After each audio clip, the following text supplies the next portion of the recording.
Have you ever taken a picture that was almost perfect, but there was just that one little thing that had to spoil them? Well, the Windows Photos app has a hidden gem, and I'm gonna show you how to unlock it and perfect your picture with just a click.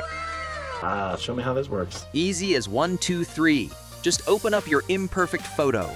As an Apple fanboy, I snagged this awesome Apple ecosystem photo from Orbit's YouTube video. Shout out to them. So I'm gonna hit this little edit icon up here, and it opens up this beautiful workspace UI.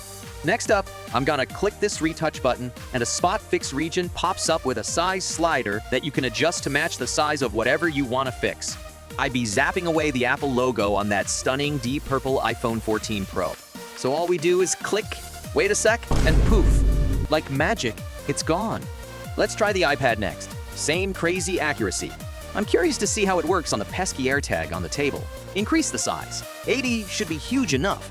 Click, process, and it's gone without a trace.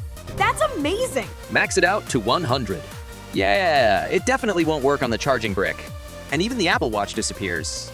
It's like the magic eraser on the Google Pixel 8 series, but Here's the scoop. It's not perfect. Yeah, you definitely saw this coming. I knew it. I knew it. I knew it. tried nixing the AirPods Pro. Not so great, but you can undo it by hitting Ctrl-Z on your keyboard though.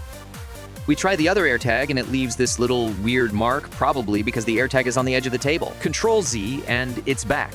Let's try the iPad Pro's camera. It's not a perfect circle, more of a rounded square, so I've got to do this odd click on all the edges, and at the end, it got rid of it but left a slightly visible trace. And at the end of it all, we end up with this sneaky image that got some obvious traces, although we could make it perfect by not pushing it to its limits, as this example was used for tutorial purposes. So yeah, that's basically Microsoft Photos Retouch. Your laptop should be running on at least Windows 10 22H2 to be able to use this not flawless but darn helpful feature for fixing quick photo quirks. Give it a shot and let me know how well it worked out for you.